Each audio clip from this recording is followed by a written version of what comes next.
반갑습니다. 오종혁 국어원입니다. 자, 오늘은 화산기봉이라는 고전 소설에 대해서 공부를 하겠습니다, 여러분.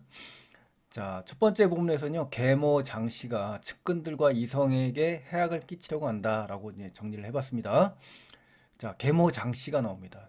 계모 장씨. 이성이 나옵니다. 왕실의 한 사람이다. 그쵸? 신분이 나왔어요. 이 사람 등장인물의 신분이 나왔고요. 임금의 부마로 나옵니다. 그래서 그 권세가 가볍지 않다. 그러니까 이제 그만큼 신분이 지금 상승이 됐다라는 겁니다. 어떻게 해서 임금의 부마가 되어서 권세가 훨씬 더 어떻습니까? 상승한 거죠. 그래서 그것을 알고 이 계모 장씨가 늘상 그렇죠? 항상 밤낮으로 뭐예요? 해랑과 성광 법사 심상치 않죠. 법사와 해랑이라는 인물과 함께 뭐합니까?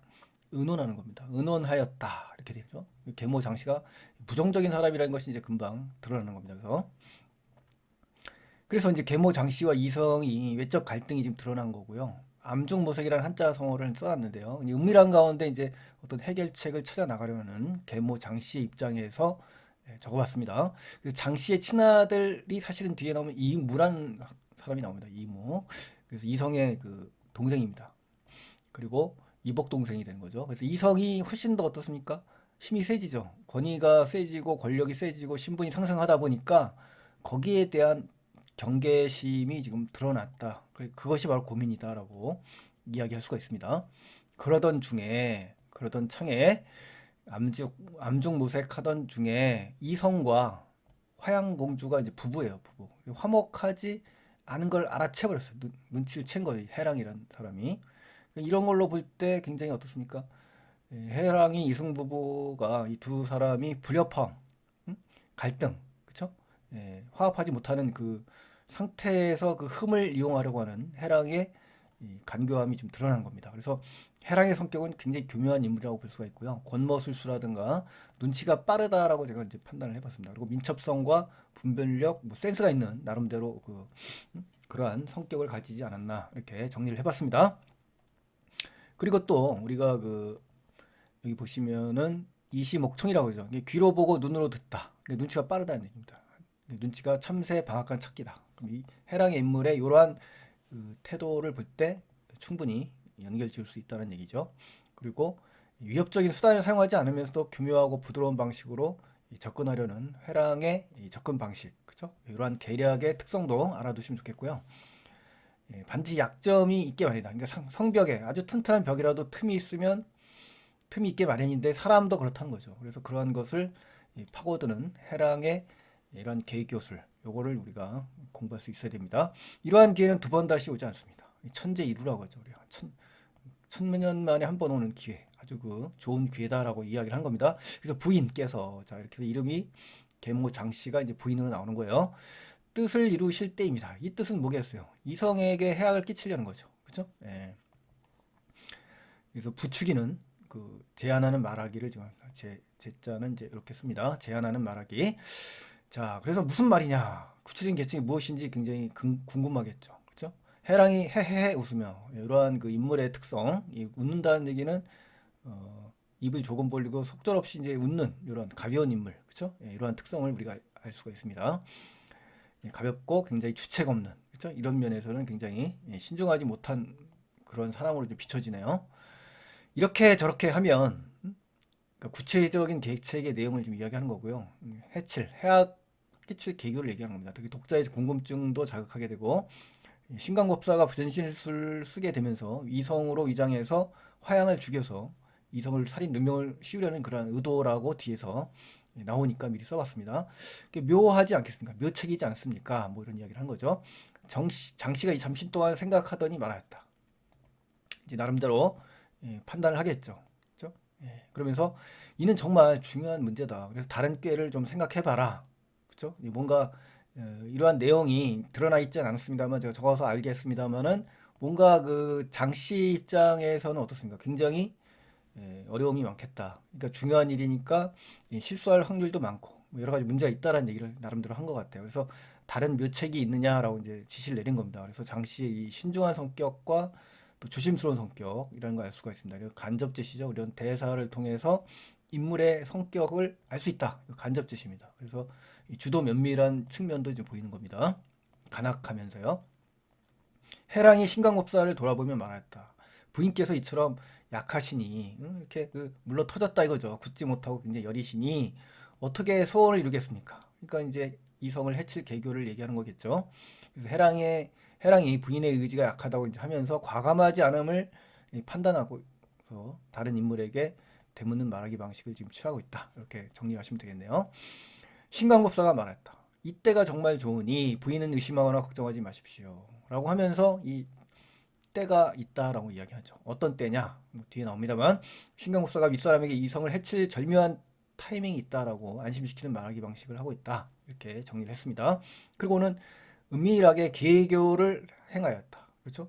그 신강법사는 해랑보다는 조금 더 신중하고 또 깊이가 있어 보여요. 여기서는요. 자, 두 번째 부분에 가면 이제 화양공주는 이제 남편에게 원망하는 정상공을 오히려 호되게 질책하는 그런 인물로 나옵니다. 자, 보세요. 한편 보모 왕세자를 기르고 가르치던 상궁을 이 보모 정상궁이 나옵니다. 그래서 내명부의 정오품 벼슬이에요. 벼슬 정상궁이 나오는데 이성이 화양공주를 박대, 푸대접하고 뭐 냉대하고 천대를 하지 않습니까? 그러니까 그걸 굉장히 통한이 여겨요. 통한이라는 건 한이 원통할 만큼 맺힌다는 뜻이에요. 그래서 한자로 각골 통한이란 말 있잖아요. 예, 이러한 단어도 연결해서 주면 훨씬 어휘가 풍성해지죠. 그렇죠? 예, 이렇게 해서 정상공의 그 심리 상태는 각골 통한이다. 그렇죠? 예, 굉장히 슬퍼하고 애달파하고 안타까워하는 그렇죠? 누구에게 대해서 화양공주에 대해서 왜냐면 이제 나름대로 보모 즉 부모 역할처럼 이렇게 키웠잖아요. 이거 얼마나 더 절실하겠습니까? 공주께서는 임금님의 아주 귀한 딸입니다. 더욱이 임금님께서 특별히 부탁하신 혼인인데 어떻게 부마로서 그렇죠? 임금의 사위께서 이렇게 매몰차시니 냉대, 박대 앞에 나온 말로 푸대접 그렇죠? 박대라고 할 수가 있겠죠. 어찌 분하지 않겠습니까? 이렇게 분하다는 말을 직접 했네요. 그래서 정상궁은 공주의 이 처지와 신분을 언급하면서 공주를 냉대하는 이성에게 원망하며 따뜻이 말하는 말하기 방식을 취했습니다. 이렇게 제가 이렇게 대사마다 이렇게 말하기 방식을 넣는 이유는요. 예. 시험에도 잘 나오지만 인물의 말하기 방식이 상당히 중요한데 여러분께서는 확인을 잘 안 하신다는 거죠. 그래서 일일이 토를 다른 겁니다, 여러분. 자, 하소연하고 넋두리하는 말하기예요. 그래서 사정하면서 안타까운 정서로 호소하는 장면입니다. 화양이 그 말을 듣고는 볼을 붉혀요. 그죠? 굉장히 부끄러움을 드러내거나 화를 낼 때 이게 불을 불키거든요. 여기서 화가 났겠죠. 그렇죠? 자, 이 무슨 말이냐? 서방님이 드러나게 나를 박대함도 없고, 특별히 나를 천대하지도 않고, 도리어 오히려 내가 불초했다. 어리석음을 예로서 대해주는데 네가 왜 나서냐 말이죠. 이로 인해서 내가 항상 오히려 내가 조심하고 있거늘 네가 뭔데 주인을 원망하며 권세를 운운하냐? 응? 왜 짓거리냐 이거죠. 어찌 한심치 아니하겠느냐. 이 기막히고 어처구니 없어하는 이 공주의 심리가 잘 드러납니다. 그래서 보모가 화양공주를 두둔하지만 오히려 이에 공주가 화를 내는 장면이에요. 그래서 화양공주의 이 봉건적인 가치관이 잘 드러나는 부분이고요. 우리 상강 어른 중에 부부 유별 있죠. 남편과 아내 사이의 도리는 서로 침범하지 않는다. 그러니까 이러한 봉건적인 전 근대적인 윤리가 바탕에 깔려 있다. 이렇게 생각하시면 됩니다. 말의 기운이 엄숙하니 굉장히 그 엄숙하다는 것은 이제 엄격하다, 단호하다, 그렇죠? 정상공이 두려워하며 물러났다. 퇴장하는 장면이죠. 우리가 그 시나리오나 희곡에 보면은 그 각색할 때 어떻습니까? 인물의 퇴장 되겠죠, 그렇죠? 네. 자, 그다음에 이제 네 번째 부분 정리하겠습니다. 갑작스레 이제 이성이 화양의 안색을 보면서 지극한 정을 드러냅니다. 태도가 이제 이성이 급변해요. 그 화양 공주에게. 그때 갑자기 신발 소리가 나며 이성이 방으로 들어왔다. 자, 입장하죠. 이성이 갑작스럽게 이제 화양의 방으로 새로운 인물이 등장하는 거고요. 화양이 내려서며 남편에 대한 지극한 예우의 행동이 지금 드러났고요. 이성을 맞은 후 자리를 잡고 앉았다. 근데 이성이 화양의 기색, 얼굴빛, 안색을 살펴보니 조금도 방자함도 없어요. 무례하고 뭐 어떤 교만함이 보이지 않고 잘난 척하는 마음도 전혀 없어요. 그래서 긍정적으로 이제 인식하는 겁니다. 그래서 공주에 대한 태도의 전환의 계기가 바로 여기에 나왔습니다. 이에 그 때문에 화양을 지극히 후대하는 겁니다. 후대라는 것은 아까 이 박대 있죠? 박대와 후대는 대립된 단어예요. 그래서 잘 후하게 대접한다는 얘기죠. 관대한다, 환대한다, 우대한다는 얘기예요. 박대와는 대조되는 단어입니다. 그래서 정이 점점 솟아난다. 그래서 이제 사이가 좀 좋아지는 상황입니다. 이 갈등에서 어떻습니까? 갈등이 봉합되는 해결되고 있는 그렇죠? 부부 사이의 갈등이 이제 해소되는 장면이 지금 등장했어요. 그렇죠? 또 그렇게 되어야만 그렇죠? 제3자의 어떤 시련과 공격을 막아낼 수가 있지 않습니까? 일단은 둘 사이의 문제는 이제 있었지만 이제 해결이 된 거예요. 왜냐하면 이 사이에 해랑이 둘 사이의 그 어떤 간극을 어떻습니까? 파고들면서 계책을 쓰면서 무너뜨리려고 할 거 아닙니까? 해를 끼치려고. 근데 그러한 상황에서 이게 갈등이 봉합이 됐다. 이건 굉장히 큰 의미를 부여하는 그러한 부분입니다. 여러분 꼭 기억하셔야 돼요. 아셨죠? 해랑이 계교를 낸 것은 이 부부가 그렇죠? 주인공 부부가 서로 갈등, 내적 갈등과 외적 갈등 이러한 상황에 놓여 있는 상황에서 파고드는 그러한 계교이기 때문에 그것이 이제 봉합이 됐다는 얘기는 결국 그 문제로 인해서 어떻습니까? 결코 당하지 않는다라는 것을 암시하기도 하는 겁니다. 네 번째, 신강법사가 이제 화양공주를 죽이려다가 이제 실패합니다. 도망가요. 자 보세요. 한밤중 그것은 이제 화양공주의 방이겠죠. 부모가 있는 곳으로 가서 그 문화 인사를 정성껏 올렸다. 자, 그런데 해랑은 장씨와 매일 화양을 해칠 계교를 짜는 한편 신강법사에게는 이렇게 저렇게 하되 비밀이 탄로나지 않게 하라고 당부하고 보냈다. 뭐 이런 얘기를 하네요. 자, 여기서 보시면은 이제 해랑의 어떤 전략과 신강법사의 전술이 좀 잘 드러나는 장면입니다. 그래서 해랑과 신강법사의 그 계교가 이제 그 모의되는 그런 상황입니다. 그렇죠? 자, 해랑의 가르침을 들은 신강법사는 계용단으로 이성의 모습을 한 채, 이 계용단이라는 것은 이 용모라고 하지 않습니까? 용모, 얼굴, 개, 고친다는 거예요. 그러니까 약, 환약 같은 단이라고 하는데요. 이 마음먹은 대로 모습을 바꿔주는 이 신비의 묘약입니다. 이 계용단이. 그래서 위장술과 변신술, 즉 비현실적인 어떤 전기적인 요소가 들어있다. 이거 꼭 확인하시고요. 그래서 이제 명월로에 이제 숨은 겁니다. 이렇게. 그죠? 밤이 깊어 이제 고요해지자 바로 화양 공주의 방으로 뛰어들어가서 칼을 빼서 즉시 화양을 찌르려고 하였다. 살인의 의도가 있었던 거네요. 그러니까 계략의 의도는 결국 이거였습니다. 공주를 죽이고 누명을 씌우는 거죠. 그 남편 이성에 대해서. 때마침 방 밖에 시비라는 거는 이제 개의 집종입니다. 그래서 소리가 시끄럽게 들리자 마음이 급해졌어요. 그러니까 이 살인에 실패하게 되는 이제 계기가 되는 겁니다. 그래서 엄격결의 신관법사가 죽이지 못하고 도망치는 장면이에요. 그래서 비명소리를 들은 시비들이 굉장히 놀라겠죠. 시신이 침상 위에 놓여 있는 것을 보고. 그러니까 여기서 보시면 이제 죽은 걸로 되어 있습니다만 지금 여기서 찌르려 가다가 실패했지 않습니까? 이런 것을 볼 때 다시 회생할 수 있는 어떤 계기를 만들어 놓고 지금 도망간 장면이에요. 그렇죠? 목 놓아 울며 그렇죠? 대성통곡을 하고 있습니다. 그래서 이 무슨 말이냐, 무슨 일이냐, 발을 구르고 굉장히 안타까워하고 다급할 때는 행동 아닙니까? 그래서 외당, 자, 이 명월루, 화양공주의 방, 외당 이렇게 장소의 이동도 역시 확인을 하셔야 됩니다, 여러분. 외당이라는 것은 이제 바깥 주인이 거처하는 것이고 주로 이제 손님을 접대하는 사랑방과 같은 곳입니다, 여러분.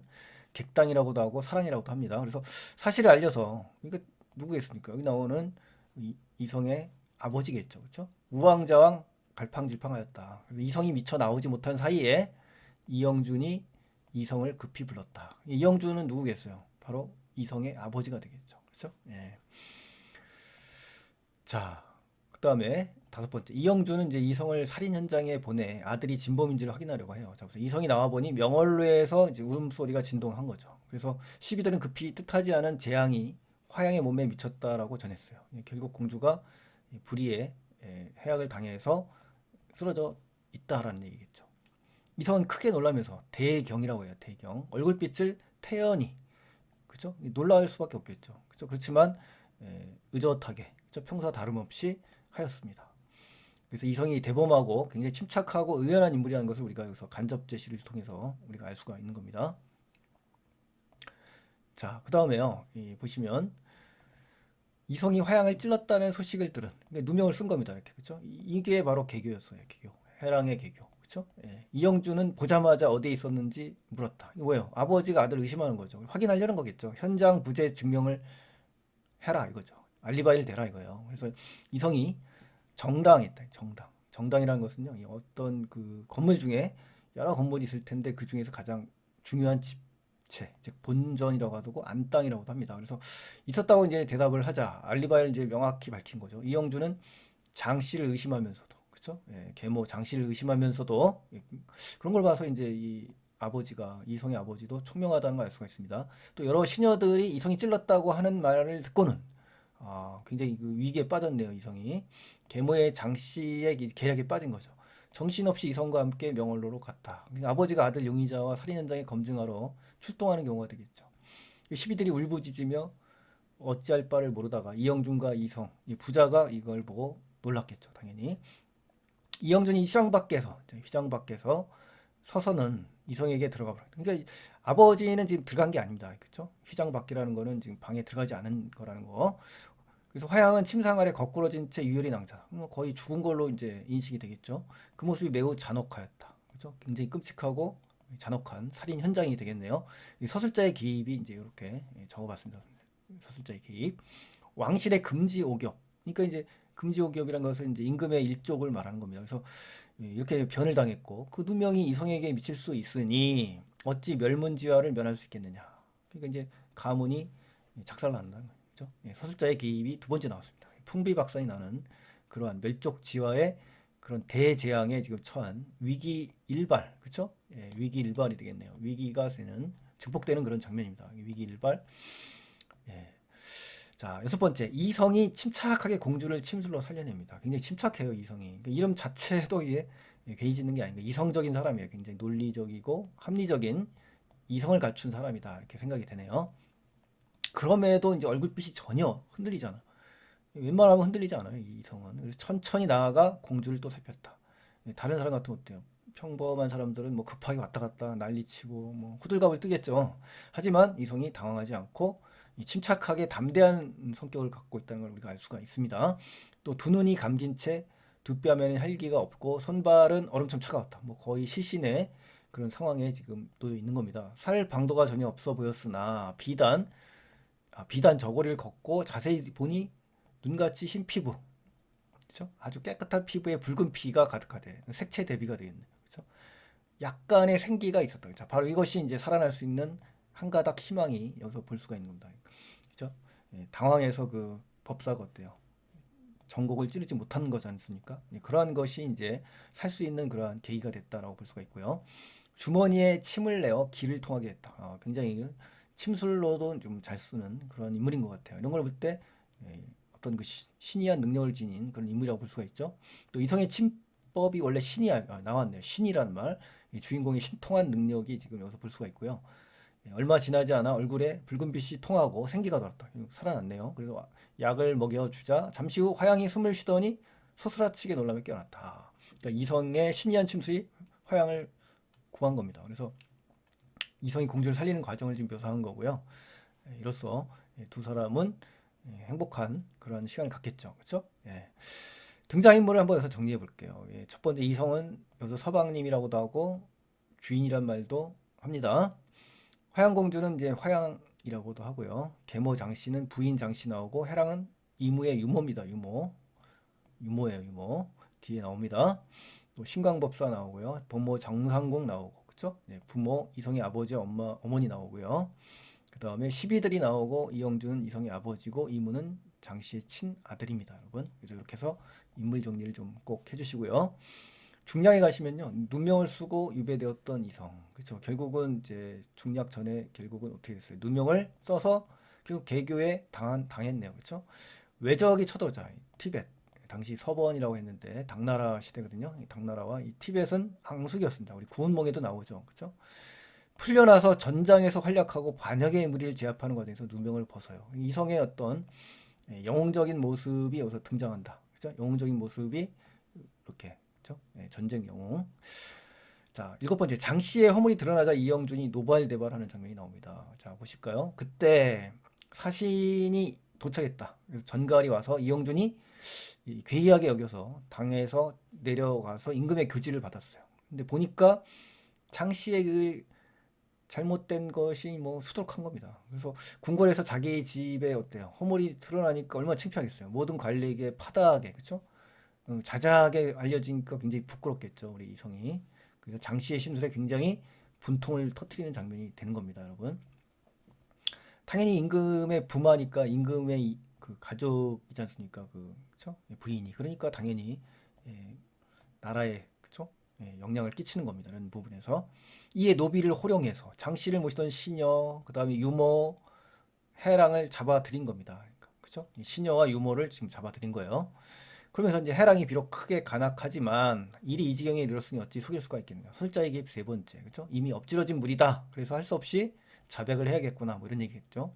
처음에 자객을 보냈어요. 그리고 이성을 죽이려고 한 일부터 화양을 해쳐서 그 죄를 이성에게 뒤집어 씌운다. 이 누명을 씌우려는 장 씨의 그 허물 그리고 개교 이런 것까지 바로 다 자백을 했습니다. 그래서 이 부분은 이제 설자의 요약 제시, 직접 제시, 설명하기고 이렇게 이런 부분들은 보여주기입니다, 여러분. 그래서 구분을 해주셔야 돼요. 서술자가 이제 말해주는 것인지 보여주는 것인지. 그러니까 보여주는 것은 이렇게 대화, 행동을 묘사하면 보여주는 거고, 이렇게 직접 서술자 말해주면 직접 제시, 설명하기 방식입니다, 여러분. 그래서 이거 서술자의 설명 방식 꼭 기억하세요. 장씨가 마음이 좁은 여자예요. 그래서 이미 짐작은 하고 있었지만 간교함이 이 정도일 줄은 정말 꿈에도 몰랐다. 이영주는 이제 해랑의 자백을 듣고 굉장히 노발대발하고 있겠죠. 생각이 여기에 미치자 소리를 높여서 꾸짖었어요. 너, 응? 해랑이 되겠죠. 간악한 꾀로 어떻게 명공의 집안, 그러니까 우리 집안, 그렇죠? 이렇게 훌륭한 가문의 집에 들어와서 화란을 짓고 화란, 재앙과 난리를 만들고 요악한 도사, 신강법사와 결탁해서 그 화가 국가에까지, 그죠? 왕실에까지 이제 미쳤잖아요. 또한 너의 주인 장씨를 아주 못된 아녀자로 만들었으니 어찌 죽음을 면할 수 있겠느냐라고 하면서 단죄를 내리려고 합니다. 그리고 나서 노비에게 지져 죽이는 형벌을 더해줘. 굉장히 끔찍하네. 낙형이라고도 하고요. 포락지형이라고도 합니다. 그래서 굉장히 끔찍한 형벌이네요. 그렇죠? 사형을 시켰습니다. 그래서 장씨는 아들의 얼굴을 보아서 후원 냉옥에 가두었어요. 그래서 개과천선, 그죠? 잘못을 뉘우치고 착하게 바뀌기를 바라는 거죠. 그죠? 회개하기를 바라고 나서 다시 나중에 정리하고자 하였다. 이렇게 된 겁니다. 이때 장 씨는 자기의 허물이 온 나라에 시끄럽게 드러나자 결국 크게 부끄러워하면서 사람을 멀리 한 겁니다. 나름대로 어떻습니까? 양심은 있는 것 같아요. 자, 여덟 번째. 자, 여기서는 이제 이모와 이성이 어머니 장 씨를 위해서 효성을 다합니다. 자, 보세요. 한편 11살인 이모 나왔죠? 장 씨의 친아들이에요. 모든 일에 어른처럼 노력하는 그 성숙미가 있었어요. 그래서 이런 일을 당하니 마치 벼락에 온몸이 부서지는 듯 아팠다. 과장법이면서 어머니의 허물로 충격을 받은 이모의 모습입니다. 그래서 어머니 장 씨의 허물이 이처럼 심한 것에 새롭게 놀라고 또 부끄러워요. 그래서 죽고 싶은 마음이 들었어. 정말 극단적인 선택을 하고 싶었죠. 서술자의 개입 네 번째입니다. 자, 그러나 죄를 받은 어머니를 보살필 사람이 없음을 알고 목숨을 유지했어요. 이 효성이 지극한 그러한 이무라는 걸 알 수 있습니다. 아버지 이영준의 분노가 조금 가라앉자 이성과 함께 나아가 울며 말했다. 이런 걸 볼 때 이제 형제 애가 있는 겁니다. 그렇죠? 부자 유친. 또 에, 어머니를 위해서 이렇게 이러한 걸 한다는 걸로 볼 때 효의 측면에서 또 부자 유친이라고 할 수가 있죠. 소자들은 천륜의 죄인입니다. 엎드려 바라오니 아버님께서는 어머니 망극한 죄를 더하지 마시어 불초한 저희들로 하여금 만고의 죄인이 되지 않게 해주세요라고 부탁을 하는 장면입니다. 그래서 눈물을 비처럼 흘리니 과장법이 되겠죠. 그 효성스러운 거동이 그쵸? 사람의 분한 마음을 볶는 녹듯이 비유가 되어 있습니다. 그래서 사라지게 할 정도였다. 그러니까 설자의 개입 다섯 번째가 나오네요. 설자의 그 개입이 자주 나오는 그런 고전 소설임을 명심하셔야 됩니다, 여러분. 자, 여기까지가 이제 본문 내용이고요. 핵심 정리 가시면은 이제 가정 내 시련을 극복하자 효성을 다하는 장면이다라고 정리를 해봤습니다. 성격 읽어보시고요. 중국 당나라의 장수 이성을 주인공으로 한 겁니다. 자, 그 다음에 설상 특징에 가면 이제 영웅담이 들어있고요. 그 다음에 시련 극복, 그 다음에 설자의 개입으로 인물의 사건 배경에 대한 정보를 직접 제시한다. 이렇게 정리를 해보시기 바랍니다. 그 다음에 이제 전체 줄거리인데요. 한번 쭉 읽어보시면 전체 스토리를 읽게 되면 위의 부분이 어떤 부분에서 출제되어 있는지를 아실 수 있겠고요. 또 다른 부분에서 출제된더라도 유추 해석할 수가 있기 때문에 꼭 한번 정리해 주시기 바랍니다. 자, 오답 피하기 연습은 이제 각자 한번 해보시고요. 자, 오늘은 여기까지 하겠습니다, 여러분. 그래서 오늘 작자미상의 고전소설 화산기봉에 대해서 공부를 하셨는데 많은 도움을 받으시고요. 구독 안 하신 분들은 반드시 구독 버튼 눌러주시고요. 좋아요 버튼 눌러주셔서 다음 시간 또 기다려주시면 정말 고맙겠습니다, 여러분. 자, 고맙습니다. 다음 시간에 뵙겠습니다. 감사합니다.